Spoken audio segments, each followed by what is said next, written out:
ਸਾਦਤ ਹਸਨ ਮੰਟੋ ਸਿਆਹ ਹਾਸ਼ੀਏ ਬਾਰੇ ਲਿਖਦਾ ਹੈ, ਯਕੀਨ ਜਾਣਨਾ ਮੈਨੂੰ ਉਸ ਵਕਤ ਬਹੁਤ ਦੁੱਖ ਹੋਇਆ ਜਦੋਂ ਮੇਰੇ ਕੁਝ ਸਾਥੀਆਂ ਨੇ ਸਿਆਹ ਹਾਸ਼ੀਏ ਦਾ ਮਜ਼ਾਕ ਉਡਾਇਆ। ਮੈਨੂੰ ਲਤੀਫਾਬਾਜ਼ੀ, ਸਨਕੀ ਤੇ ਤੰਗ ਦਿਲ ਕਿਹਾ ਗਿਆ। ਮੇਰੇ ਇੱਕ ਅਜ਼ੀਜ਼ ਦੋਸਤ ਨੇ ਤਾਂ ਇੱਥੋਂ ਤੱਕ ਕਿਹਾ ਕਿ ਮੈਂ ਲਾਸ਼ਾਂ ਦੀਆਂ ਜੇਬਾਂ ਵਿੱਚੋਂ ਸਿਗਰਟ ਦੇ ਟੁਕੜੇ, ਅੰਗੂਠੀਆਂ ਤੇ ਇਸੇ ਤਰ੍ਹਾਂ ਦੀਆਂ ਹੋਰ ਚੀਜ਼ਾਂ ਕੱਢ ਕੇ ਜਮ੍ਹਾਂ ਕੀਤੀਆਂ ਹਨ। ਉਹਨਾਂ ਮੇਰੀ ਪੁਸਤਕ ਉੱਤੇ ਖੁੱਲ੍ਹੇਆਮ ਚਿੱਕੜ ਉਛਾਲਿਆ, ਇੱਕ ਖੱਤ ਰਾਹੀਂ ਅਖਬਾਰ 'ਚ ਮਜ਼ਾਕ ਉਡਾਇਆ। ਮੇਰੀ ਕਿਤਾਬ ਸਿਆਹ ਹਾਸ਼ੀਏ ਤਰੱਕੀ ਪਸੰਦਾਂ ਨੇ ਸਿਰਫ ਇਸ ਲਈ ਨਾਪਸੰਦ ਕੀਤੀ ਕਿ ਇਹਦੀ ਭੂਮਿਕਾ ਹਸਨ ਅਸਕਰੀ ਦੀ ਲਿਖੀ ਹੋਈ ਹੈ। ਇਸ ਬਾਰੇ ਮੈਨੂੰ ਇਹ ਕਿਹਾ ਗਿਆ ਕਿ ਤੇਰੀ ਇਸ ਕਿਸੇ ਨਵੀਂ ਪੁਸਤਕ ਦੀ ਭੂਮਿਕਾ ਹਸਨ ਅਸਕਰੀ ਲਿਖ ਰਿਹਾ ਹੈ। ਸਮਝ ਨਹੀਂ ਆਉਂਦੀ ਤੇਰੀ ਤੇ ਉਹਦੀ ਕੀ ਗੱਲ ਹੈ। ਮੈਂ ਹਸਨ ਅਸਕਰੀ ਨੂੰ ਬਿਲਕੁਲ ਯੋਗ ਨਹੀਂ ਮੰਨਦਾ। ਜੈਲੀ। ਸਵੇਰੇ 6 ਵਜੇ ਪੈਟਰੋਲ ਪੰਪ ਕੋਲ ਹੱਥ ਗੱਡੀ ਵਿੱਚ ਬਰਫ਼ ਵੇਚਣ ਵਾਲੇ ਦੇ ਛੁਰਾ ਖੋਪ ਦਿੱਤਾ ਗਿਆ। 7 ਵਜੇ ਤੱਕ ਉਹਦੀ ਲਾਸ਼ ਲੁੱਕ ਵਿੱਚ ਹੀ ਸੜਕ ਉੱਤੇ ਪਈ ਰਹੀ ਤੇ ਉਹਦੇ ਬਰਫ਼ ਪਾਣੀ ਬਣ ਗਿਰਦੀ ਰਹੀ। 7:15 ਵਜੇ ਪੁਲਿਸ ਲਾਸ਼ ਚੁੱਕ ਕੇ ਲੈ ਗਈ। ਬਰਫ਼ ਤੇ ਖੂਨ ਉਸੇ ਥਾਂ ਹੀ ਸੜਕ ਉੱਤੇ ਪਏ ਰਹੇ। ਫਿਰ ਇੱਕ ਟਾਂਗਾ ਕੋਲੋਂ ਲੰਘਿਆ। ਬੱਚੇ ਨੇ ਸੜਕ ਉੱਤੇ ਤਾਜ਼ੇ ਖੂਨ ਦੇ ਜੰਮੇ ਹੋਏ ਚਮਕੀਲੇ ਲੋਥੜੇ ਨੂੰ ਦੇਖਿਆ ਤਾਂ ਉਹਦਾ ਮੂੰਹ ਵਿੱਚ ਪਾਣੀ ਭਰ ਆਇਆ। ਆਪਣੀ ਮਾਂ ਦੀ ਬਾਂਹ ਖਿੱਚ ਕੇ ਬੱਚੇ ਨੇ ਆਪਣੀ ਉਂਗਲੀ ਨਾਲ ਉੱਧਰ ਇਸ਼ਾਰਾ ਕੀਤਾ, ਦੇਖੋ ਮੰਮੀ, ਜੈਲੀ। ਧੰਨਵਾਦ। ਅਗਲੀ ਕਹਾਣੀ ਹੈ ਦਾਵਤ-ਏ-ਅਮਲ। ਅੱਗ ਲੱਗੀ ਤਾਂ ਸਾਰਾ ਮੁਹੱਲਾ ਜਲ ਗਿਆ। ਸਿਰਫ ਇੱਕ ਦੁਕਾਨ ਬਚ ਗਈ, ਜਿਸ ਦੇ ਮੱਥੇ ਤੇ ਇਹ ਬੋਰਡ ਲਟਕਿਆ ਹੋਇਆ ਸੀ, ਇੱਥੇ ਇਮਾਰਤ ਸਾਜ਼ੀ ਦਾ ਸਾਰਾ ਸਮਾਨ ਮਿਲਦਾ ਹੈ। ਧੰਨਵਾਦ। ਅਗਲੀ ਮਿੰਨੀ ਕਹਾਣੀ ਪਠਾਨਿਸਤਾਨ। ਹੇ, ਇੱਕਦਮ ਜਲਦੀ ਬੋਲੋ, ਤੂੰ ਕੌਣ ਹੈ?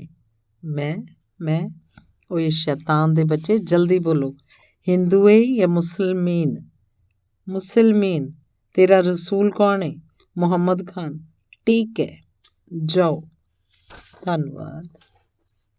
ਅਗਲੀ ਮਿੰਨੀ ਕਹਾਣੀ ਖਬਰਦਾਰ।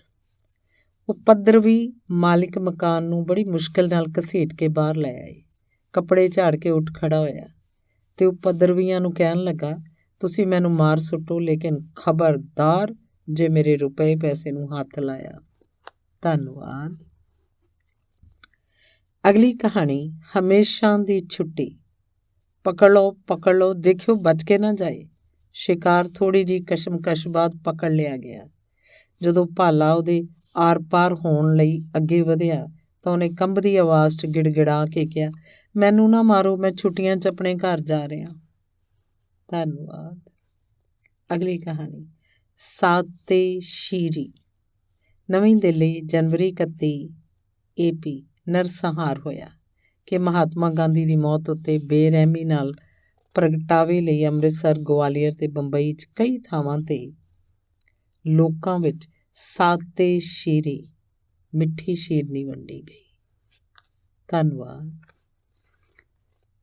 ਅਗਲੀ ਕਹਾਣੀ ਹਲਾਲ ਤੇ ਝਟਕਾ। ਮੈਂ ਉਹਦੀ ਗਰਦਨ ਉੱਤੇ ਛੁਰੀ ਰੱਖੀ, ਹੌਲੀ ਫੇਰੀ ਤੇ ਉਹਨੂੰ ਹਲਾਲਾ ਕਰ ਦਿੱਤਾ। ਇਹ ਤੂੰ ਕੀ ਕੀਤਾ? ਕਿਉਂ? ਉਹਨੂੰ ਹਲਾਲ ਕਿਉਂ ਕੀਤਾ? ਮਜ਼ਾ ਆਉਂਦਾ ਇਸ ਤਰ੍ਹਾਂ। ਮਜ਼ਾ ਆਉਂਦਾ ਦੇ ਬੱਚੇ, ਤੈਨੂੰ ਝਟਕਾ ਕਰਨਾ ਚਾਹੀਦਾ ਸੀ ਇਸ ਤਰ੍ਹਾਂ। ਤੇ ਹਲਾਲ ਕਰਨ ਵਾਲੇ ਦੀ ਗਰਦਨ ਦਾ ਝਟਕਾ ਹੋ ਗਿਆ। ਧੰਨਵਾਦ। ਅਗਲੀ ਕਹਾਣੀ ਹੈ ਬੇਖਬਰੀ ਦਾ ਫਾਇਦਾ। ਘੋੜਾ ਦੱਬੀ ਪਿਸਤੌਲ ਤੋਂ ਝੁੰਝਲਾ ਕੇ ਗੋਲੀ ਬਾਹਰ ਨਿਕਲੀ। ਖਿੜਕੀ ਵਿੱਚੋਂ ਬਾਹਰ ਦੇਖਣ ਵਾਲਾ ਆਦਮੀ ਉੱਥੇ ਦੂਰਾ ਹੋ ਗਿਆ। ਘੋੜਾ ਥੋੜ੍ਹੀ ਦੇਰ ਬਾਅਦ ਫੇਰ ਦੱਬਿਆ। ਦੂਜੀ ਗੋਲੀ ਸ਼ੂਕਦੀ ਹੋਈ ਬਾਹਰ ਨਿਕਲੀ। ਸੜਕ ਉੱਤੇ ਮਾਸ਼ਕੀ ਦੀ ਮਸ਼ਕ ਫਟ ਗਈ। ਉਹ ਮੁੱਦੇ ਮੂੰਹ ਡਿੱਗ ਪਿਆ ਤੇ ਉਹਦਾ ਖੂਨ ਮਸ਼ਕ ਦੇ ਪਾਣੀ 'ਚ ਘੁਲ ਕੇ ਬਹਿਣ ਲੱਗਾ। ਘੋੜਾ ਤੀਜੀ ਵਾਰ ਦੱਬਿਆ। ਨਿਸ਼ਾਨਾ ਖੁੰਝ ਗਿਆ। ਗੋਲੀ ਇੱਕ ਕੰਧ ਵਿੱਚ ਦਫਨ ਹੋ ਗਈ। ਚੌਥੀ ਗੋਲੀ ਇੱਕ ਬੁੱਢੀ ਦੀ ਪਿੱਠ 'ਚ ਲੱਗੀ। ਉਹ ਚੀਕ ਵੀ ਨਾ ਸਕੀ ਤੇ ਉੱਥੇ ਹੀ ਢੇਰ ਹੋ ਗਈ। ਪੰਜਵੀਂ ਤੇ ਛੇਵੀਂ ਗੋਲੀ ਬੇਕਾਰ ਗਈ। ਨਾ ਕੋਈ ਮਰਿਆ ਨਾ ਜ਼ਖਮੀ। ਗੋਲੀਆਂ ਚਲਾਉਣ ਵਾਲਾ ਹੈਰਾਨ ਹੋ ਗਿਆ। ਅਚਾਨਕ ਸੜਕ ਉੱਤੇ ਇੱਕ ਛੋਟਾ ਜਿਹਾ ਬੱਚਾ ਦੌੜਦਾ ਹੋਇਆ ਦਿਖਾਈ ਦਿੱਤਾ। ਗੋਲੀਆਂ ਚਲਾਉਣ ਵਾਲੇ ਨੇ ਪਿਸਤੌਲ ਦਾ ਮੂੰਹ ਉਸੇ ਵੱਲ ਕੀਤਾ। ਉਹਦੇ ਸਾਥੀ ਨੇ ਕਿਹਾ, ਇਹ ਕੀ ਕਰਦਾ ਹੈ? ਗੋਲੀਆਂ ਚਲਾਉਣ ਵਾਲੇ ਨੇ ਪੁੱਛਿਆ, ਕਿਉਂ? ਗੋਲੀਆਂ ਤਾਂ ਖਤਮ ਹੋ ਚੁੱਕੀਆਂ ਨੇ। ਤੂੰ ਚੁੱਪ ਰਹਿ, ਇੰਨੇ ਕੁ ਬੱਚੇ ਨੂੰ ਕੀ ਪਤਾ। ਧੰਨਵਾਦ। ਅਗਲੀ ਕਹਾਣੀ ਹੈਵਾਨੀਅਤ। ਬੜੀ ਮੁਸ਼ਕਿਲ ਨਾਲ ਮੀਆਂ ਬੀਵੀ ਦਾ ਘਰ ਥੋੜ੍ਹਾ ਜਿਹਾ ਸਮਾਨ ਬਚਾਉਣ ਵਿੱਚ ਕਾਮਯਾਬ ਹੋ ਗਏ। ਬੜੀ ਮੁਸ਼ਕਿਲ ਨਾਲ ਮੀਆਂ ਬੀਵੀ ਘਰ ਦਾ ਥੋੜ੍ਹਾ ਜਿਹਾ ਸਮਾਨ ਬਚਾਉਣ ਵਿੱਚ ਕਾਮਯਾਬ ਹੋ ਗਏ। ਇੱਕ ਜਵਾਨ ਲੜਕੀ ਸੀ, ਉਹਦਾ ਪਤਾ ਨਹੀਂ ਚੱਲਿਆ। ਇੱਕ ਛੋਟੀ ਜਿਹੀ ਬੱਚੀ ਸੀ, ਉਹਨੂੰ ਮਾਂ ਨੇ ਆਪਣੀ ਛਾਤੀ ਨਾਲ ਚਿਪਕਾ ਰੱਖਿਆ ਸੀ। ਇੱਕ ਭੂਰੀ ਮੱਝ ਸੀ, ਉਹਨੂੰ ਬਦਮਾਸ਼ ਹੱਕ ਕੇ ਲੈ ਗਏ। ਇੱਕ ਗਊ ਸੀ, ਉਹ ਬਚ ਗਈ ਪਰ ਉਹਦਾ ਵੱਛਾ ਨਾ ਮਿਲਿਆ। ਮੀਆਂ ਬੀਵੀ, ਉਹਨਾਂ ਦੀ ਛੋਟੀ ਲੜਕੀ ਤੇ ਗਊ ਇੱਕ ਜਗ੍ਹਾ ਲੁਕੇ ਹੋਏ ਸਨ। ਬੜੀ ਹਨੇਰੀ ਰਾਤ ਸੀ। ਬੱਚੀ ਨੇ ਡਰ ਕੇ ਰੋਣਾ ਸ਼ੁਰੂ ਕਰ ਦਿੱਤਾ। ਇੰਜ ਲੱਗਦਾ ਸੀ ਜਿਵੇਂ ਖਾਮੋਸ਼ ਵਾਤਾਵਰਨ ਵਿੱਚ ਜਿਵੇਂ ਕੋਈ ਢੋਲ ਵਜਾ ਰਿਹਾ ਹੋਵੇ। ਮਾਂ ਨੇ ਘਬਰਾ ਕੇ ਬੱਚੀ ਦੇ ਮੂੰਹ ਉੱਤੇ ਹੱਥ ਰੱਖ ਦਿੱਤਾ ਤਾਂ ਕਿ ਦੁਸ਼ਮਣ ਸੁਣ ਨਾ ਲੈਣ। ਆਵਾਜ਼ ਦਬ ਗਈ। ਬਾਪ ਨੇ ਚੌਕਸ ਹੋ ਕੇ ਬੱਚੀ ਦੇ ਮੂੰਹ ਉੱਪਰ ਮੋਟੀ ਚਾਦਰ ਪਾ ਦਿੱਤੀ। ਥੋੜ੍ਹੀ ਦੂਰ ਜਾਣ ਦੇ ਬਾਅਦ ਦੂਰ ਤੋਂ ਕਿਸੇ ਬੱਚੇ ਦੀ ਆਵਾਜ਼ ਆਈ। ਗਊ ਦੇ ਕੰਨ ਖੜੇ ਹੋ ਗਏ। ਉਹ ਉੱਠੀ ਤੇ ਪਾਗਲਾਂ ਦੀ ਤਰ੍ਹਾਂ ਦੌੜਦੀ ਹੋਈ ਰੀਂਗਣ ਲੱਗੀ। ਉਹਨੂੰ ਚੁੱਪ ਕਰਵਾਉਣ ਦੀ ਬਹੁਤ ਕੋਸ਼ਿਸ਼ ਕੀਤੀ ਗਈ ਪਰ ਬੇਕਾਰ। ਰੌਲਾ ਸੁਣ ਕੇ ਦੁਸ਼ਮਣ ਨੇੜੇ ਆ ਗਏ। ਮਸ਼ਾਲਾਂ ਦੀ ਰੌਸ਼ਨੀ ਦਿਖਣ ਲੱਗੀ। ਬੀਵੀ ਨੇ ਆਪਣੇ ਮੀਆਂ ਨੂੰ ਬੜੇ ਗੁੱਸੇ 'ਚ ਕਿਹਾ, ਤੂੰ ਇਸ ਪਸ਼ੂ ਨੂੰ ਕਿਉਂ ਆਪਣੇ ਨਾਲ ਲੈ ਆਇਆ ਸੀ? ਧੰਨਵਾਦ। ਘਾਟੇ ਦਾ ਸੌਦਾ। ਦੋ ਦੋਸਤਾਂ ਨੇ ਮਿਲ ਕੇ 10-20 ਲੜਕੀਆਂ 'ਚੋਂ ਇੱਕ ਲੜਕੀ ਚੁਣੀ ਤੇ 42 ਰੁਪਏ ਦੇ ਕੇ ਉਹਨੂੰ ਖਰੀਦ ਲਿਆ। ਰਾਤ ਗੁਜ਼ਾਰ ਕੇ ਇੱਕ ਦੋਸਤ ਨੇ ਉਸ ਲੜਕੀ ਨੂੰ ਪੁੱਛਿਆ, ਤੁਹਾਡਾ ਕੀ ਨਾਮ ਹੈ? ਲੜਕੀ ਨੇ ਆਪਣਾ ਨਾਂ ਦੱਸਿਆ ਤਾਂ ਉਹ ਚੌਂਕ ਉੱਠਿਆ। ਸਾਨੂੰ ਤਾਂ ਕਿਹਾ ਗਿਆ ਸੀ ਕਿ ਤੂੰ ਦੂਜੇ ਧਰਮ ਦੀ ਹੈ। ਲੜਕੀ ਨੇ ਜਵਾਬ ਦਿੱਤਾ, ਉਹਨੇ ਝੂਠ ਬੋਲਿਆ ਸੀ। ਇਹ ਸੁਣ ਕੇ ਉਹ ਦੌੜਿਆ ਆਪਣੇ ਦੋਸਤ ਦੇ ਕੋਲ ਗਿਆ ਤੇ ਕਹਿਣ ਲੱਗਾ, ਉਸ ਹਰਾਮਜ਼ਾਦੇ ਨੇ ਸਾਡੇ ਨਾਲ ਧੋਖਾ ਕੀਤਾ ਹੈ। ਸਾਡੇ ਹੀ ਧਰਮ ਦੀ ਲੜਕੀ ਫੜਾ ਦਿੱਤੀ। ਚਲੋ ਵਾਪਸ ਘਰ ਆਈਏ। ਧੰਨਵਾਦ। ਅਗਲੀ ਕਹਾਣੀ ਹੈ ਯੋਗ ਕਾਰਵਾਈ। ਜਦੋਂ ਹਮਲਾ ਹੋਇਆ ਤਾਂ ਮੁਹੱਲੇ 'ਚ ਘੱਟ ਗਿਣਤੀ ਦੇ ਕੁਝ ਲੋਕ ਤਾਂ ਕਤਲ ਹੋ ਗਏ, ਜੋ ਬਾਕੀ ਬਚੇ ਜਾਨ ਬਚਾ ਕੇ ਭੱਜ ਗਏ। ਇੱਕ ਆਦਮੀ ਤੇ ਉਹਦੀ ਪਤਨੀ ਕਿਸੇ ਕਾਰਨਵਸ ਆਪਣੇ ਘਰ ਦੇ ਤਹਿਖਾਨੇ 'ਚ ਲੁਕ ਗਏ। 2 ਦਿਨ ਤੇ 2 ਰਾਤਾਂ ਛੁਪ ਕੇ ਰਹਿਣ ਪਿੱਛੋਂ ਪਤੀ ਪਤਨੀ ਨੇ ਹਮਲਾਵਰਾਂ ਦੇ ਆਉਣ ਦੀ ਆਸ ਵਿੱਚ ਗੁਜ਼ਾਰ ਦਿੱਤੀ ਪਰ ਕੋਈ ਨਾ ਆਇਆ। 2 ਦਿਨ ਹੋਰ ਕੱਢ ਦਿੱਤੇ। ਮੌਤ ਦਾ ਡਰ ਘੱਟ ਹੋਣ ਲੱਗਾ। ਭੁੱਖ ਤੇ ਪਿਆਸ ਨੇ ਜ਼ਿਆਦਾ ਤੰਗ ਕਰਨਾ ਸ਼ੁਰੂ ਕਰ ਦਿੱਤਾ। 4 ਦਿਨ ਹੋਰ ਬੀਤ ਗਏ। ਪਤੀ ਪਤਨੀ ਨੂੰ ਜ਼ਿੰਦਗੀ ਤੇ ਮੌਤ ਨਾਲ ਕੋਈ ਪਿਆਰ ਨਾ ਰਿਹਾ। ਦੋਵੇਂ ਪਨਾਹ ਦੇ ਸਥਾਨ ਤੋਂ ਬਾਹਰ ਨਿਕਲ ਆਏ। ਪਤੀ ਨੇ ਬੜੀ ਹਲੀਮੀ ਨਾਲ ਆਵਾਜ਼ ਦਿੰਦਿਆਂ ਲੋਕਾਂ ਵੱਲ ਸੰਬੋਧਿਤ ਹੁੰਦਿਆਂ ਕਿਹਾ, ਅਸੀਂ ਦੋਵੇਂ ਆਪਣਾ ਆਪ ਤੁਹਾਡੇ ਸਪੁਰਦ ਕਰਦੇ ਹਾਂ, ਸਾਨੂੰ ਮਾਰ ਦਿਓ। ਜਿਨ੍ਹਾਂ ਨੂੰ ਸੰਬੋਧਿਤ ਕੀਤਾ ਸੀ ਉਹ ਸੋਚ 'ਚ ਪੈ ਗਏ। ਸਾਡੇ ਧਰਮ ਵਿੱਚ ਤਾਂ ਜੀਵ ਹੱਤਿਆ ਪਾਪ ਹੈ। ਉਹਨਾਂ ਆਪਸ 'ਚ ਸਲਾਹ ਕੀਤੀ ਤੇ ਪਤੀ ਪਤਨੀ ਨੂੰ ਯੋਗ ਕਾਰਵਾਈ ਲਈ ਦੂਜੇ ਮੁਹੱਲੇ ਦੇ ਆਦਮੀਆਂ ਦੇ ਹਵਾਲੇ ਕਰ ਦਿੱਤਾ। ਧੰਨਵਾਦ। ਅਗਲੀ ਮਿੰਨੀ ਕਹਾਣੀ ਕਰਾਮਾਤ। ਲੁੱਟਿਆ ਹੋਇਆ ਮਾਲ ਬਰਾਮਦ ਕਰਨ ਲਈ ਪੁਲਿਸ ਨੇ ਛਾਪੇ ਮਾਰਨੇ ਸ਼ੁਰੂ ਕਰ ਦਿੱਤੇ। ਡਰ ਦੇ ਮਾਰੇ ਲੋਕ ਲੁੱਟਿਆ ਹੋਇਆ ਮਾਲ ਰਾਤ ਦੇ ਹਨੇਰੇ 'ਚ ਬਾਹਰ ਸੁੱਟਣ ਲੱਗੇ। ਕੁਝ ਅਜਿਹੇ ਵੀ ਸਨ ਜਿਨ੍ਹਾਂ ਆਪਣਾ ਮਾਲ ਵੀ ਮੌਕਾ ਪਾ ਕੇ ਬਾਹਰ ਸੁੱਟ ਦਿੱਤਾ ਤਾਂ ਕਿ ਕਾਨੂੰਨ ਦੀ ਪਕੜ ਤੋਂ ਬਚੇ ਰਹਿਣ। ਇੱਕ ਆਦਮੀ ਨੂੰ ਬਹੁਤ ਦਿੱਕਤ ਪੇਸ਼ ਆਈ। ਉਸ ਕੋਲ ਸ਼ੱਕਰ ਦੀਆਂ 2 ਬੋਰੀਆਂ ਸਨ ਜੋ ਉਹਨੇ ਪੰਸਾਰੀ ਦੀ ਦੁਕਾਨ ਤੋਂ ਲੁੱਟੀਆਂ ਸਨ। ਇੱਕ ਤਾਂ ਕਿਵੇਂ ਨਾ ਕਿਵੇਂ ਉਹ ਰਾਤ ਦੇ ਹਨੇਰੇ 'ਚ ਨੇੜੇ ਦੇ ਖੂਹ 'ਚ ਸੁੱਟ ਆਇਆ, ਲੇਕਿਨ ਹੁਣ ਦੂਜੀ ਸੁੱਟਣ ਗਿਆ ਤਾਂ ਖੁਦ ਵੀ ਨਾਲ ਹੀ ਡਿੱਗ ਪਿਆ। ਸ਼ੋਰ ਸੁਣ ਕੇ ਲੋਕ ਇਕੱਠੇ ਹੋ ਗਏ। ਖੂਹ 'ਚ ਰੱਸੀਆਂ ਸੁੱਟੀਆਂ ਗਈਆਂ। ਕੁਝ ਨੌਜਵਾਨ ਥੱਲੇ ਉਤਰੇ ਤੇ ਉਸ ਆਦਮੀ ਨੂੰ ਬਾਹਰ ਕੱਢਿਆ ਗਿਆ, ਪਰ ਕੁਝ ਦੇਰ ਬਾਅਦ ਉਹ ਮਰ ਗਿਆ। ਦੂਜੇ ਦਿਨ ਜਦੋਂ ਲੋਕਾਂ ਨੇ ਵਰਤਣ ਲਈ ਖੂਹ 'ਚੋਂ ਪਾਣੀ ਕੱਢਿਆ ਤਾਂ ਪਾਣੀ ਮਿੱਠਾ ਸੀ। ਉਸੇ ਰਾਤ ਉਸ ਆਦਮੀ ਦੀ ਕਬਰ ਉੱਤੇ ਦੀਵੇ ਜਗ ਰਹੇ ਸਨ। ਧੰਨਵਾਦ। ਅਗਲੀ ਮਿੰਨੀ ਕਹਾਣੀ ਪੂਰਵ ਪ੍ਰਬੰਧ। ਪਹਿਲੀ ਵਾਰਦਾਤ ਨਾਕੇ ਕੋਲ ਹੋਟਲ ਦੇ ਨੇੜੇ ਹੋਈ। ਫੌਰਨ ਹੀ ਉੱਥੇ ਇੱਕ ਸਿਪਾਹੀ ਦਾ ਪਹਿਰਾ ਲਗਾ ਦਿੱਤਾ ਗਿਆ। ਦੂਜੀ ਵਾਰਦਾਤ ਦੂਜੇ ਹੀ ਦਿਨ ਸ਼ਾਮ ਨੂੰ ਸਟੋਰ ਦੇ ਸਾਹਮਣੇ ਹੋਈ। ਸਿਪਾਹੀ ਨੂੰ ਪਹਿਲੀ ਜਗ੍ਹਾ ਤੋਂ ਹਟਾ ਕੇ ਦੂਜੀ ਵਾਰਦਾਤ ਵਾਲੀ ਥਾਂ ਉੱਤੇ ਨਿਯੁਕਤ ਕਰ ਦਿੱਤਾ ਗਿਆ। ਤੀਸਰਾ ਕੇਸ ਰਾਤ ਦੇ 12 ਵਜੇ ਲਾਂਡਰੀ ਦੇ ਨੇੜੇ ਹੋਇਆ। ਜਦੋਂ ਇੰਸਪੈਕਟਰ ਨੇ ਸਿਪਾਹੀ ਨੂੰ ਇਸ ਨਵੀਂ ਜਗ੍ਹਾ ਉੱਤੇ ਪਹਿਰਾ ਦੇਣ ਦਾ ਹੁਕਮ ਦਿੱਤਾ ਤਾਂ ਉਹਨੇ ਕੁਝ ਦੇਰ ਗੌਰ ਕਰਨ ਤੋਂ ਬਾਅਦ ਕਿਹਾ, ਮੈਨੂੰ ਉੱਥੇ ਖੜਾ ਕਰੋ ਜਿੱਥੇ ਨਵੀਂ ਵਾਰਦਾਤ ਹੋਣ ਵਾਲੀ ਹੈ। ਧੰਨਵਾਦ। ਅਗਲੀ ਕਹਾਣੀ ਖਾਦ। ਉਸ ਦੀ ਖੁਦਕੁਸ਼ੀ ਉੱਤੇ ਉਸ ਦੇ ਇੱਕ ਦੋਸਤ ਨੇ ਕਿਹਾ, ਬਹੁਤ ਹੀ ਬੇਵਕੂਫ ਸੀ ਜੀ। ਮੈਂ ਲੱਖ ਸਮਝਾਇਆ ਕਿ ਦੇਖੋ, ਜੇ ਤੇਰੇ ਕੇਸ ਕੱਢ ਦਿੱਤੇ ਗਏ ਹਨ ਤੇ ਦਾੜੀ ਮੁੰਨ ਦਿੱਤੀ ਗਈ ਹੈ ਤਾਂ ਇਹਦਾ ਇਹ ਮਤਲਬ ਨਹੀਂ ਕਿ ਤੇਰਾ ਧਰਮ ਖਤਮ ਹੋ ਗਿਆ। ਰੋਜ਼ ਦਹੀਂ ਇਸਤੇਮਾਲ ਕਰੋ, ਵਾਹਿਗੁਰੂ ਜੀ ਨੇ ਚਾਹਿਆ ਤਾਂ 21 ਸਾਲ 'ਚ ਉੱਦਾਂ ਦੇ ਹੀ ਹੋ ਜਾਓਗੇ। ਧੰਨਵਾਦ। ਅਗਲੀ ਮਿੰਨੀ ਕਹਾਣੀ ਨਿਮਰਤਾ। ਚਲਦੀ ਗੱਡੀ ਰੋਕ ਲਈ ਗਈ। ਜਿਹੜੇ ਦੂਜੇ ਧਰਮ ਦੇ ਸਨ ਉਹਨਾਂ ਨੂੰ ਕੱਢ ਕੇ ਤਲਵਾਰਾਂ ਤੇ ਗੋਲੀਆਂ ਨਾਲ ਹਲਾਕ ਕਰ ਦਿੱਤਾ ਗਿਆ। ਇਸ ਕੰਮ ਤੋਂ ਵਿਹਲੇ ਹੋ ਕੇ ਗੱਡੀ ਦੇ ਬਾਕੀ ਮੁਸਾਫਰਾਂ ਦੀ ਕੜਾਹ, ਦੁੱਧ ਤੇ ਫਲਾਂ ਨਾਲ ਸੇਵਾ ਕੀਤੀ ਗਈ।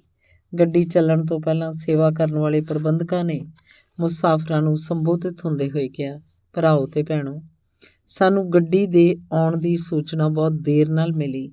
ਇਹੀ ਵਜ੍ਹਾ ਹੈ ਅਸੀਂ ਜਿਸ ਤਰ੍ਹਾਂ ਚਾਹੁੰਦੇ ਸੀ ਉਸ ਤਰ੍ਹਾਂ ਤੁਹਾਡੀ ਸੇਵਾ ਨਹੀਂ ਕਰ ਸਕੇ। ਧੰਨਵਾਦ।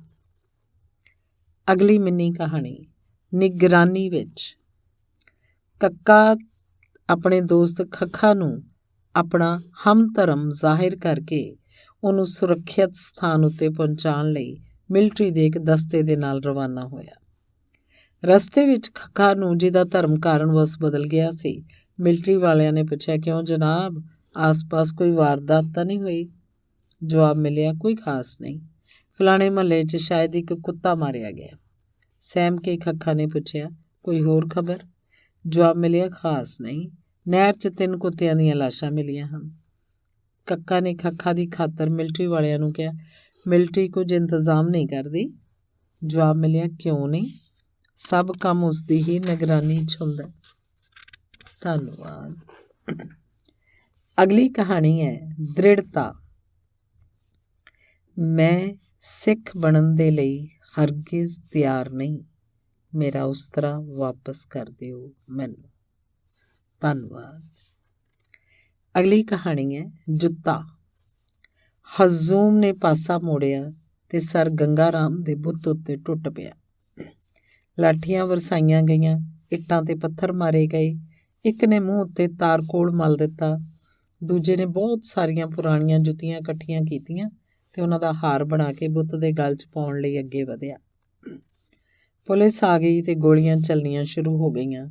ਜੁੱਤੀਆਂ ਦਾ ਹਾਰ ਪਹਿਨਾਉਣ ਵਾਲਾ ਜ਼ਖਮੀ ਹੋ ਗਿਆ, ਸੋ ਮੱਲਮ ਪੱਟੀ ਦੇ ਲਈ ਉਹਨੂੰ ਸਰ ਗੰਗਾ ਰਾਮ ਹਸਪਤਾਲ ਭੇਜ ਦਿੱਤਾ ਗਿਆ। ਧੰਨਵਾਦ। ਅਗਲੀ ਕਹਾਣੀ ਹੈ ਰਿਆਇਤ। ਮੇਰੀਆਂ ਅੱਖਾਂ ਸਾਹਮਣੇ ਮੇਰੀ ਜਵਾਨ ਬੇਟੀ ਨੂੰ ਨਾ ਮਾਰੋ। ਚਲੋ ਇਹਦੀ ਮੰਨ ਲਓ। ਕੱਪੜੇ ਉਤਾਰ ਕੇ ਹੱਕ ਦਿਓ ਇੱਕ ਪਾਸੇ ਨੂੰ। ਧੰਨਵਾਦ। ਅਗਲੀ ਕਹਾਣੀ ਸਦਕੇ ਉਸਦੇ। ਮੁਜਰਾ ਖਤਮ ਹੋਇਆ, ਤਮਾਸ਼ਬੀਨ ਚਲੇ ਗਏ। ਉਸਤਾਦ ਜੀ ਨੇ ਕਿਹਾ, ਸਭ ਕੁਝ ਲੁਟਵਾ ਕੇ ਇੱਥੇ ਆਏ ਸੀ, ਲੇਕਿਨ ਅੱਲਾ ਮੀਆਂ ਨੇ ਕੁਝ ਦਿਨਾਂ ਵਿੱਚ ਹੀ ਵਾਰੇ ਨਿਆਰੇ ਕਰ ਦਿੱਤੇ। ਧੰਨਵਾਦ। ਅਗਲੀ ਕਹਾਣੀ ਹੈ ਸੌਰੀ। ਛੁਰੀ ਪੇਟ ਚੀਰਦੀ ਹੋਈ ਨੇਫੇ ਦੇ ਥੱਲੇ ਤੱਕ ਚਲੀ ਗਈ। ਨਾਜ਼ੁਕ ਸਹਿ ਕੱਟੀ ਗਈ। ਛੁਰੀ ਮਾਰਨ ਵਾਲੇ ਦੇ ਮੂੰਹ ਤੋਂ ਅਚਾਨਕ ਆਇਤ ਨਿਕਲੀ, ਮਿਸਟੇਕ ਹੋ ਗਿਆ। ਧੰਨਵਾਦ। ਅਗਲੀ ਕਹਾਣੀ ਸਫਾਈ ਪਸੰਦ। ਗੱਡੀ ਰੁਕੀ ਹੋਈ ਸੀ। 3 ਬੰਦੂਕਚੀ ਇੱਕ ਡੱਬੇ ਕੋਲ ਆਏ।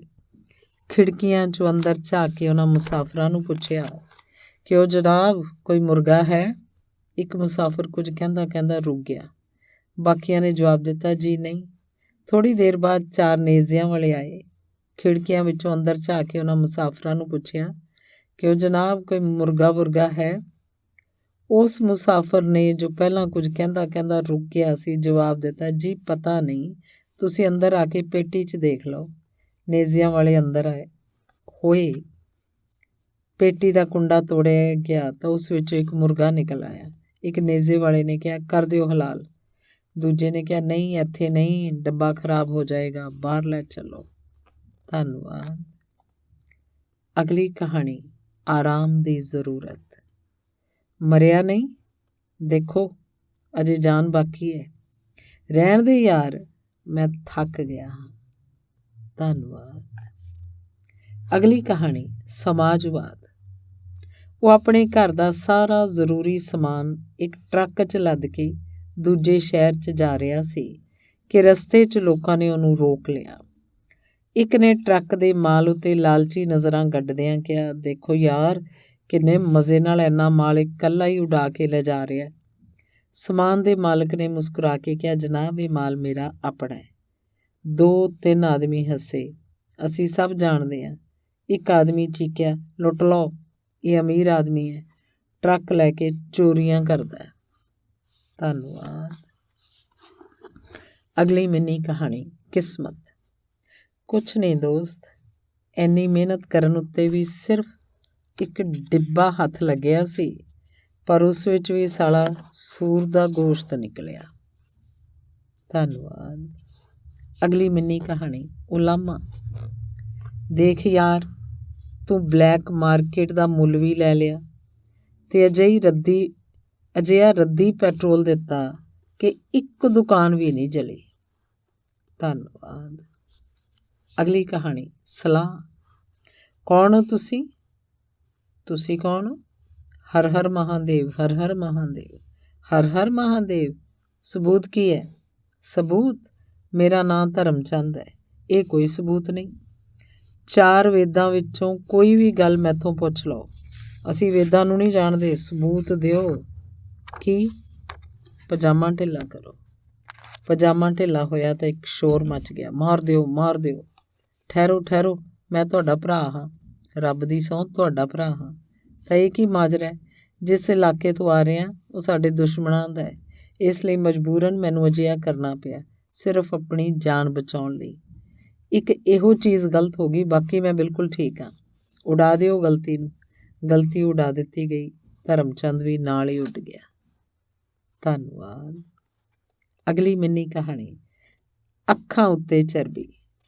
ਸਾਡੀ ਕੌਮ ਦੇ ਲੋਕ ਵੀ ਕੈਸੇ ਨੇ। 50 ਸੂਰ ਇੰਨੀਆਂ ਮੁਸ਼ਕਲਾਂ ਦੇ ਬਾਅਦ ਤਲਾਸ਼ ਕਰਕੇ ਇਸ ਮਸਜਿਦ ਵਿੱਚ ਕੱਟੇ ਹਨ। ਉਧਰ ਮੰਦਰਾਂ 'ਚ ਧੜਾ ਧੜ ਗਊ ਦਾ ਗੋਸ਼ਤ ਵਿਕ ਰਿਹਾ ਹੈ, ਲੇਕਿਨ ਇੱਥੇ ਸੂਰ ਦਾ ਮਾਸ ਖਰੀਦਣ ਦੇ ਲਈ ਕੋਈ ਆਉਂਦਾ ਹੀ ਨਹੀਂ। ਧੰਨਵਾਦ। ਅਗਲੀ ਕਹਾਣੀ ਹੈ, ਮਜ਼ਦੂਰੀ। ਲੁੱਟ ਖਸੁੱਟ ਦਾ ਬਾਜ਼ਾਰ ਗਰਮ ਸੀ, ਫਿਰ ਚਾਰੇ ਪਾਸੇ ਅੱਗ ਭੜਕਣ ਲੱਗੀ। ਗਰਮੀ 'ਚ ਵਾਧਾ ਹੋ ਗਿਆ।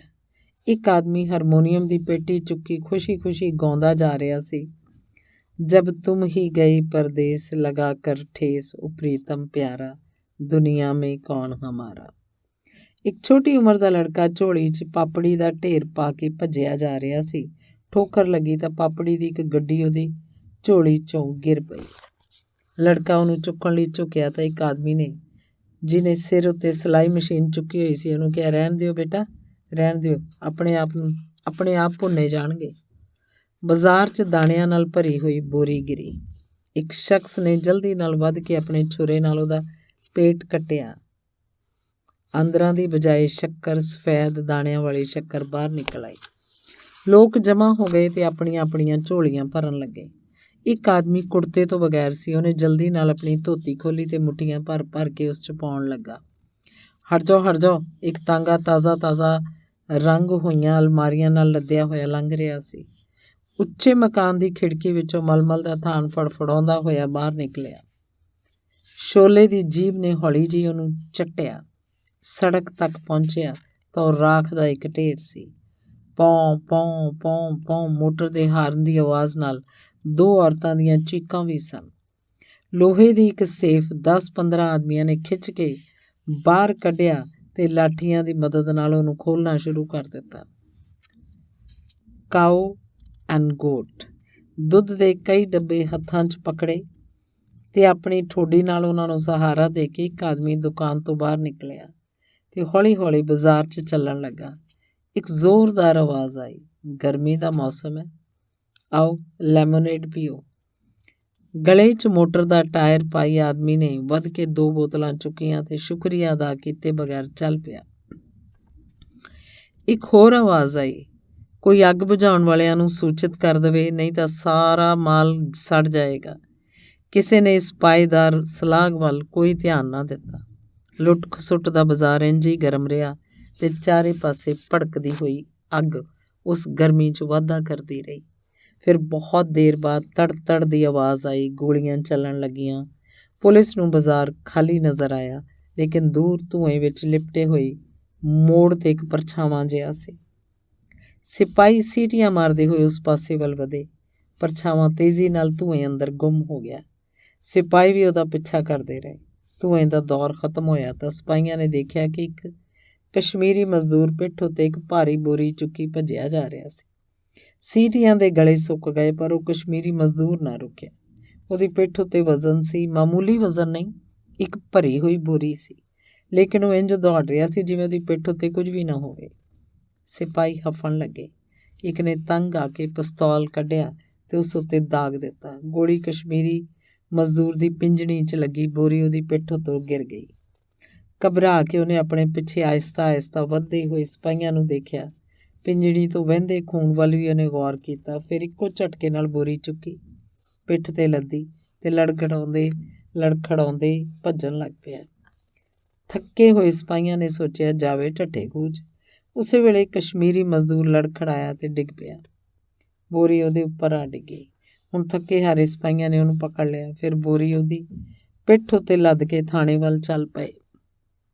ਰਸਤੇ 'ਚ ਕਸ਼ਮੀਰੀ ਮਜ਼ਦੂਰ ਨੇ ਕਿਹਾ, ਹਜ਼ਰਤ ਆਪ ਮੈਨੂੰ ਕਿਉਂ ਪਕੜਦੀ? ਮੈਂ ਤਾਂ ਗਰੀਬ ਆਦਮੀ ਹੁੰਦੀ, ਚਾਵਲ ਦੀ ਇੱਕ ਬੋਰੀ ਲੈਤੀ, ਘਰ ਵਿੱਚ ਖਾਤੀ, ਆਪ ਕਿਉਂ ਮੈਨੂੰ ਗੋਲੀ ਮਾਰਤੀ? ਲੇਕਿਨ ਉਹਦੀ ਇੱਕ ਨਾ ਸੁਣੀ ਗਈ। ਥਾਣੇ ਵਿੱਚ ਵੀ ਕਸ਼ਮੀਰੀ ਮਜ਼ਦੂਰ ਨੇ ਆਪਣੀ ਸਫਾਈ ਵਿੱਚ ਕਿਹਾ, हजरत दूसरा लोग बड़ा बड़ा माल उठाती, मैं तो सिर्फ चावल दी एक बोरी लेती। हजरत मैं बहुत गरीब होती, हर रोज़ भात खाती। ਤੇ ਜਦੋਂ ਥੱਕ ਹਾਰ ਗਿਆ ਤਾਂ ਉਹਨੇ ਆਪਣੀ ਮੈਲੀ ਟੋਪੀ ਨਾਲ ਪਸੀਨਾ ਪੂੰਝਿਆ ਤੇ ਚਾਵਲ ਦੀ ਬੋਰੀ ਨੂੰ ਹਸਰਤ ਭਰੀਆਂ ਨਜ਼ਰਾਂ ਨਾਲ ਦੇਖਦੇ ਹੋਏ ਥਾਣੇਦਾਰ ਅੱਗੇ ਹੱਥ ਫੈਲਾਏ। ਅੱਛਾ ਹਜ਼ਰਤ, ਤੁਸੀਂ ਬੋਰੀ ਆਪਣੇ ਪਾਸ ਰੱਖਤੀ, ਮੈਂ ਆਪਣੀ ਮਜ਼ਦੂਰੀ ਮੰਗਤੀ। 4 ਆਨੇ। ਧੰਨਵਾਦ। ਅਗਲੀ ਕਹਾਣੀ ਹੈ ਸਹਾਇਤਾ। 40-50 ਲੱਠ ਮਾਰ ਆਦਮੀਆਂ ਦਾ ਇੱਕ ਗਰੋਹ ਲੁੱਟ ਮਾਰ ਲਈ ਇੱਕ ਮਕਾਨ ਵੱਲ ਵੱਧ ਰਿਹਾ ਸੀ। ਅਚਾਨਕ ਉਸ ਭੀੜ ਨੂੰ ਚੀਰ ਕੇ ਇੱਕ ਪਤਲਾ ਜਿਹਾ ਅਧੇੜ ਉਮਰ ਦਾ ਆਦਮੀ ਬਾਹਰ ਨਿਕਲਿਆ। ਪਲਟ ਕੇ ਉਹ ਪਦਰਵੀਆਂ ਨਾਲ ਲੀਡਰਾਨਾ ਅੰਦਾਜ਼ 'ਚ ਮੁਖਾਤਿਬ ਹੋਇਆ। ਭਾਈਓ, ਇਸ ਮਕਾਨ 'ਚ ਬੇਹੱਦ ਦੌਲਤ ਹੈ, ਬੇਸ਼ੁਮਾਰ ਕੀਮਤੀ ਸਮਾਨ ਹੈ। ਆਓ ਆਪਾਂ ਸਾਰੇ ਮਿਲ ਕੇ ਇਸ 'ਤੇ ਕਾਬਜ਼ ਹੋ ਜਾਈਏ ਤੇ ਸਾਰਾ ਮਾਲ ਆਪਸ 'ਚ ਵੰਡ ਲਈਏ। ਹਵਾ ਵਿੱਚ ਕਈ ਲਾਠੀਆਂ ਲਹਿਰਾਈਆਂ, ਕਈ ਮੁੱਕੇ ਵੱਟੇ ਤੇ ਬੁਲੰਦ ਬਾਂਕੇ ਛੋਕਰਿਆਂ ਦਾ ਇੱਕ ਫੁਹਾਰਾ ਜਿਹਾ ਫੁੱਟ ਪਿਆ। 40-50 ਲੱਠ ਮਾਰ ਆਦਮੀਆਂ ਦਾ ਗਿਰੋਹ ਪਤਲੇ ਜਿਹੇ ਅੱਧਖੜ ਉਮਰ ਦੇ ਆਦਮੀ ਦੀ ਰਹਿਨੁਮਾਈ ਵਿੱਚ ਉਸ ਮਕਾਨ ਵੱਲ ਤੇਜ਼ੀ ਨਾਲ ਵਧਣ ਲੱਗਾ, ਜਿਸ ਵਿੱਚ ਬੇਅਥਾਹ ਦੌਲਤ ਤੇ ਬੇਸ਼ੁਮਾਰ ਕੀਮਤੀ ਸਮਾਨ ਸੀ। ਮਕਾਨ ਦੇ ਵੱਡੇ ਦਰਵਾਜ਼ੇ ਕੋਲ ਰੁਕ ਕੇ ਪਤਲਾ ਆਦਮੀ ਫਿਰ ਉਪਦਰਵੀਆਂ ਨੂੰ ਕਹਿਣ ਲੱਗਾ, ਭਾਈਓ, ਇਸ ਮਕਾਨ 'ਚ ਜਿੰਨਾ ਵੀ ਮਾਲ ਹੈ ਸਭ ਤੁਹਾਡਾ ਹੈ। ਦੇਖੋ, ਖੋਹ ਖੁਆਈ ਨਹੀਂ ਕਰਨਾ, ਆਪਸ ਨਹੀਂ ਲੜਨਾ। ਆਓ। ਇੱਕ ਚੀਕਿਆ, ਦਰਵਾਜ਼ੇ ਉੱਤੇ ਤਾਲਾ ਹੈ। ਦੂਜੇ ਨੇ ਬੁਲੰਦ ਹੋ ਕੇ ਕਿਹਾ, ਤੋੜ ਦਿਓ, ਤੋੜ ਦਿਓ, ਤੋੜ ਦਿਓ। ਹਵਾ 'ਚ ਕਈ ਲਾਠੀਆਂ, ਕਈ ਮੁੱਕੇ ਵੱਟੇ, ਬੁਲੰਦ ਛੋਕਰਿਆਂ ਦਾ ਇੱਕ ਫੁਹਾਰਾ ਜਿਹਾ ਫਟ ਗਿਆ। ਪਤਲੇ ਆਦਮੀ ਨੇ ਹੱਥ ਦੇ ਇਸ਼ਾਰੇ ਨਾਲ ਦਰਵਾਜ਼ਾ ਤੋੜਨ ਵਾਲਿਆਂ ਨੂੰ ਰੋਕਿਆ ਤੇ ਮੁਸਕਰਾ ਕੇ ਕਿਹਾ, ਭਾਈਓ ਠਹਿਰੋ, ਮੈਂ ਇਹਨੂੰ ਚਾਬੀ ਨਾਲ ਖੋਲ੍ਹਦਾ। ਇਹ ਕਹਿ ਕੇ ਉਹਨੇ ਜੇਬ 'ਚੋਂ ਚਾਬੀਆਂ ਦਾ ਗੁੱਛਾ ਕੱਢਿਆ ਤੇ ਇੱਕ ਚਾਬੀ ਚੁਣ ਕੇ ਤਾਲੇ 'ਚ ਪਾਈ ਤੇ ਉਹਨੂੰ ਖੋਲ੍ਹ ਦਿੱਤਾ। ਸ਼ੀਸ਼ਮ ਦਾ ਭਾਰੀ ਦਰਵਾਜ਼ਾ ਇੱਕ ਚੀਖ ਨਾਲ ਖੁੱਲ੍ਹਿਆ ਤਾਂ ਹਜ਼ੂਮ ਦੀਵਾਨਿਆਂ ਦੀ ਤਰ੍ਹਾਂ ਅੰਦਰ ਦਾਖਲ ਹੋਣ ਲਈ ਅੱਗੇ ਵਧਿਆ। ਪਤਲੇ ਆਦਮੀ ਨੇ ਮੱਥੇ ਦਾ ਪਸੀਨਾ ਆਪਣੀ ਕਮੀਜ਼ ਨਾਲ ਪੂੰਝਦਿਆਂ ਕਿਹਾ, ਭਾਈਓ ਆਰਾਮ ਨਾਲ, ਜੋ ਕੁਝ ਇਸ ਮਕਾਨ 'ਚ ਹੈ ਸਭ ਤੁਹਾਡਾ ਹੈ, ਫਿਰ ਇਸ ਹਫੜਾ ਦਫੜੀ ਦੀ ਕੀ ਲੋੜ? ਫੌਰਨ ਹੀ ਹਜ਼ੂਮ 'ਚ ਜਜ਼ਬਾਤ ਪੈਦਾ ਹੋ ਗਿਆ। ਇੱਕ ਇੱਕ ਕਰਕੇ ਉਪਦਰਵੀ ਮਕਾਨ ਦੇ ਅੰਦਰ ਦਾਖਲ ਹੋਣ ਲੱਗੇ, ਲੇਕਿਨ ਜਿਉਂ ਹੀ ਚੀਜ਼ਾਂ ਦੀ ਲੁੱਟਮਾਰ ਸ਼ੁਰੂ ਹੋਈ, ਫਿਰ ਧਾਂਦਲੀ ਮਚ ਗਈ।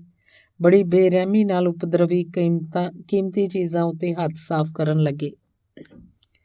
ਪਤਲੇ ਆਦਮੀ ਨੇ ਜਦੋਂ ਇਹ ਨਜ਼ਾਰਾ ਵੇਖਿਆ ਤਾਂ ਬੜੇ ਦੁੱਖ ਭਰੀ ਆਵਾਜ਼ 'ਚ ਲੁਟੇਰਿਆਂ ਨੂੰ ਕਹਿਣ ਲੱਗਾ, ਭਾਈਓ ਆਹਿਸਤਾ, ਆਪਸ 'ਚ ਲੜਨ ਦੀ ਕੋਈ ਜ਼ਰੂਰਤ ਨਹੀਂ, ਝਪਟਣ ਦੀ ਵੀ ਕੋਈ ਜ਼ਰੂਰਤ ਨਹੀਂ, ਮਿਲ ਜੁਲ ਕੇ ਕੰਮ ਕਰੋ।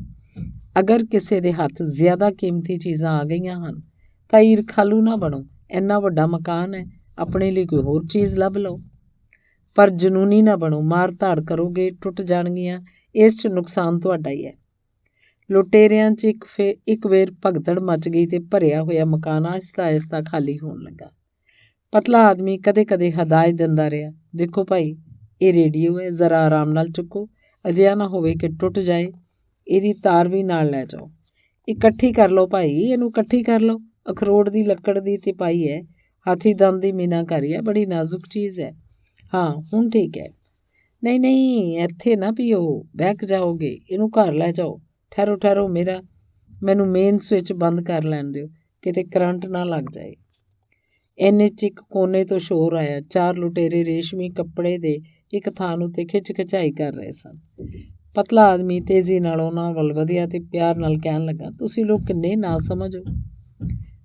ਤਾਰ ਹੋ ਜਾਏਗੀ ਅਜਿਹੀ ਕੀਮਤੀ ਕੱਪੜੇ ਦੀ। ਘਰ 'ਚ ਸਾਰੀਆਂ ਚੀਜ਼ਾਂ ਮੌਜੂਦ ਹਨ। ਗਜ਼ ਵੀ ਹੋਏਗਾ, ਲੱਭ ਲਓ ਤੇ ਨਾਪ ਕੇ ਕੱਪੜਾ ਆਪਸ 'ਚ ਵੰਡ ਲਓ। ਅਚਾਨਕ ਇੱਕ ਕੁੱਤੇ ਦੇ ਭੌਂਕਣ ਦੀ ਆਵਾਜ਼ ਸੁਣਾਈ ਦਿੱਤੀ। ਹਫ ਹਫ। ਅੱਖ ਝਪਕਦੇ ਇੱਕ ਬਹੁਤ ਵੱਡਾ ਗੱਦੀ ਕੁੱਤਾ ਇੱਕ ਜੋਸ਼ ਨਾਲ ਅੰਦਰ ਲਪਕਿਆ ਤੇ ਲਪਕਦੇ ਹੀ ਉਹਨੇ 2-3 ਲੁਟੇਰੇ ਦਬੋਚ ਲਏ। ਪਤਲਾ ਆਦਮੀ ਚੀਕਿਆ, ਟਾਈਗਰ ਟਾਈਗਰ। ਟਾਈਗਰ ਜੀ ਦੇ ਮੂੰਹ 'ਚ ਇੱਕ ਲੁਟੇਰੇ ਦਾ ਨੋਚਿਆ ਹੋਇਆ ਗਰਦਨ ਦਾ ਮਾਸ ਸੀ। ਪੂਛ ਹਿਲਾਉਂਦਾ ਹੋਇਆ ਪਤਲੇ ਆਦਮੀ ਵੱਲ ਨਜ਼ਰਾਂ ਥੱਲੇ ਕਰਕੇ ਉਹਦੇ ਪੈਰ ਚੱਟਣ ਲੱਗਾ।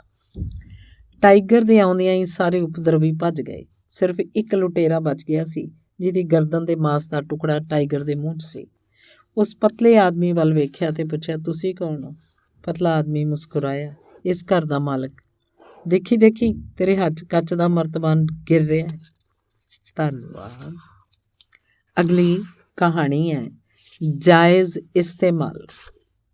10 ਰਾਊਂਡ ਤੇ 3 ਆਦਮੀਆਂ ਨੂੰ ਜ਼ਖਮੀ ਕਰਨ ਦੇ ਬਾਅਦ ਪਠਾਨ ਵੀ ਆਖਰ ਕਾਮਯਾਬ ਹੋ ਹੀ ਗਿਆ। ਇੱਕ ਹਫੜਾ ਦਫੜੀ ਮਚੀ ਹੋਈ ਸੀ। ਲੋਕ ਇੱਕ ਦੂਜੇ ਉੱਤੇ ਗਿਰ ਰਹੇ ਸਨ। ਖੋ ਖੁਆਈ ਹੋ ਰਹੀ ਸੀ। ਮਾਰ ਧਾੜ ਵੀ ਜਾਰੀ ਸੀ। ਪਠਾਨ ਆਪਣੀ ਬੰਦੂਕ ਲੈ ਕੇ ਭੀੜ ਵਿੱਚ ਘੁਸ ਗਿਆ ਤੇ ਤਕਰੀਬਨ 1 ਘੰਟਾ ਕੁਸ਼ਤੀ ਲੜਨ ਤੋਂ ਬਾਅਦ ਥਰਮੋਸ ਨੂੰ ਖਿਸਕਾਉਣ 'ਚ ਕਾਮਯਾਬ ਹੋ ਗਿਆ। ਪੁਲਿਸ ਪਹੁੰਚੀ ਤਾਂ ਸਭ ਭੱਜ ਗਏ, ਪਠਾਨ ਵੀ। ਇੱਕ ਗੋਲੀ ਉਹਦੇ ਖੱਬੇ ਕੰਨ ਨੂੰ ਚੀਰਦੀ ਹੋਈ ਨਿਕਲ ਗਈ। ਪਠਾਨ ਨੇ ਉਹਦੀ ਬਿਲਕੁਲ ਪਰਵਾਹ ਨਾ ਕੀਤੀ ਤੇ ਸੁਰਖ ਰੰਗ ਦੀ ਥਰਮੋਸ ਨੂੰ ਆਪਣੇ ਹੱਥ 'ਚ ਮਜ਼ਬੂਤੀ ਨਾਲ ਪਕੜੀ ਰੱਖਿਆ। ਆਪਣੇ ਦੋਸਤਾਂ ਦੇ ਕੋਲ ਪਹੁੰਚ ਕੇ ਉਹਨੇ ਸਭ ਨੂੰ ਬੜੇ ਮਾਣ ਨਾਲ ਥਰਮੋਸ ਦਿਖਾਈ। ਇੱਕ ਨੇ ਮੁਸਕਰਾ ਕੇ ਕਿਹਾ, ਖਾਨ ਸਾਹਿਬ, ਤੁਸੀਂ ਇਹ ਕੀ ਚੁੱਕ ਲਿਆਏ ਹੋ? ਪਠਾਨ ਨੇ ਪਸੰਦੀਦਾ ਨਜ਼ਰਾਂ ਨਾਲ ਚਮਕਦੀ ਹੋਈ ਥਰਮੋਸ ਨੂੰ ਦੇਖਿਆ ਤੇ ਪੁੱਛਿਆ, ਕਿਉਂ? ਇਹ ਤਾਂ ਠੰਡੀ ਚੀਜ਼ਾਂ ਨੂੰ ਠੰਡੇ ਤੇ ਗਰਮ ਚੀਜ਼ਾਂ ਨੂੰ ਗਰਮ ਰੱਖਣ ਵਾਲੀ ਬੋਤਲ ਹੈ। ਪਠਾਨ ਨੇ ਥਰਮੋਸ ਉੱਤੇ ਨਜ਼ਰ ਟਿਕਾਉਂਦੇ ਕਿਹਾ, ਖੂਅਮ ਇਸਮੇ ਨਸਵਾਰ ਡਾਲੇਗਾ। ਗਰਮੀਆਂ 'ਚ ਗਰਮ ਰਹੇਗਾ, ਸਰਦੀਆਂ ਵਿੱਚ ਸਰਦ।